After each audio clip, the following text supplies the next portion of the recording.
Welcome back, guys. Um,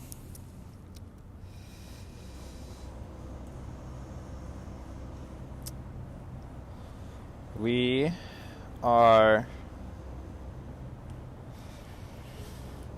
I don't know. I wanted to focus today on being engaged and staying engaged, and how to find engagement if you do not feel engaged. But I want to clarify that, like, when I am doing these things, they're all for me. Like, I'm speaking solely out of my own personal experience and my own personal endeavors. I don't mean these to be any sort of explanation or, I don't know, sort of like truth bringing to anyone's situation, as everyone's situation is different, which is something that we're going to talk about today. But I wanted to talk first, I wanted to open it off with a quote from Rick Rubin that says the ocean is closer of a reflection of us than a mirror is, which I think is very true. And I'll get into that. But, like, I don't know, ever since I was little, I've always thought of, like, my realm inside my head where all my, like, creations kind of arise from and are generated within is an ocean. And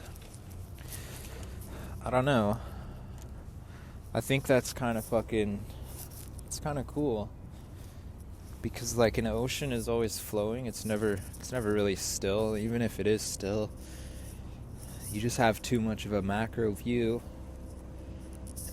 But with this flow, with this ocean, I think the reason I associate it with an ocean is because of this constant flow, this constant, like,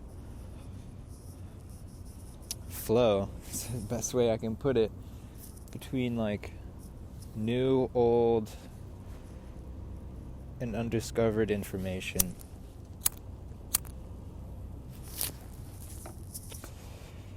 I think the ocean, it's a beautiful the ocean is closer to us than a mirror. And, like, because the ocean, it's ever changing, and we're always ever changing because of our environments and our people and our surroundings. But it still holds a form, and that form usually, the form that usually comes to mind is, like, conscious and subconscious or unconscious. But I think through that,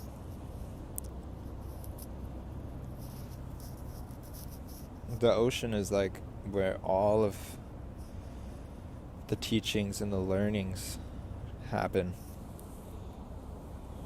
And ever since I was a kid, I've always been an observer. Always observing, ever since I could see. And that's the way I've learned the most. It's just by watching and just by taking notice of my surroundings. But I don't know, we could talk about that too, but I wanted to talk more about finding a purpose within your realm. When I'm speaking of a realm, I mean whatever because I don't know, I think of it as an ocean. I think of it as like a ever-changing, it's just a vast ocean. I don't know, it's filled with waves, sometimes still, sometimes not still, it's never still, but calm. Sometimes calm, sometimes agitated, sometimes all of the above, all at once. And sometimes some things I can never even explain or understand. And I think one of those outlets that has truly helped me is being a creator and creating. Because truthfully, like, I sure, most of my, like, because I'm in school right now, most of my assignments do have some sort of, like, structure to them, but I've always tried to go, like, as far from that as I could. And I think it arrives from a deep place within that ocean. It's like, I don't necessarily know if I want to create. I don't want to create all the time. I can't create all the time. There's a certain energy that comes out when I am creating, and it's an energy from that ocean, and it carries that energy, that weight of water. But it's beautiful because it allows me to fully dive in and develop these bigger than me ideas. But it's not always about being bigger than me. It's about being bigger than me in my physical capacity. My work transcends my mind plane with the fucking physical plane. And what I'm doing right now with sound is trying to merge, like, I don't know, it's like the metaphysical with the physical, if that makes sense. I don't know, because it's all just vibrations and whatnot. But back to the topic. Let me pull up one of my notes here. Focus on why within your realm. Like I was saying, everyone has their own realm. However you may define your realm is unique to you. But whatever it may be, within that realm, there's going to be something that you want to do, that you're interested in, or that's calling to you. And I think confidence lies within that. Confidence isn't something that, well, confidence is something that can be learned, but it's also, well, yeah.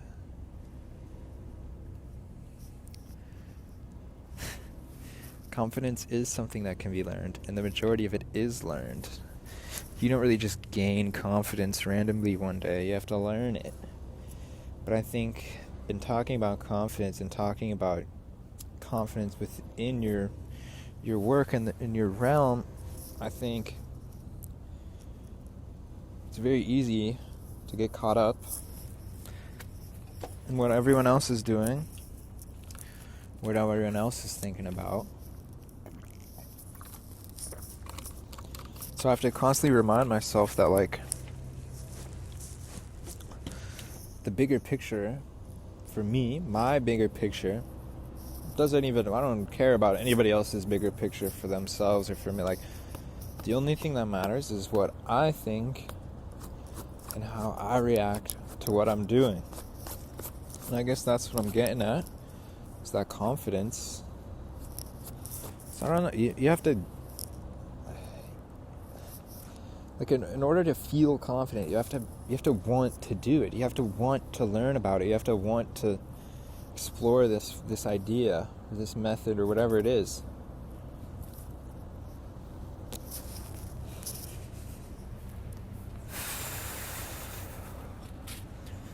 I think a part that people are forgetting about, or not forgetting about, but it's kind of merging into this like idea of what they need to do, or what their success is monitored as. And I think success monitoring, or I don't know if success monitoring is the right word, but like kind of like monitoring your success, like gauging your success based off of the reactions of other people on stuff that you created for yourself.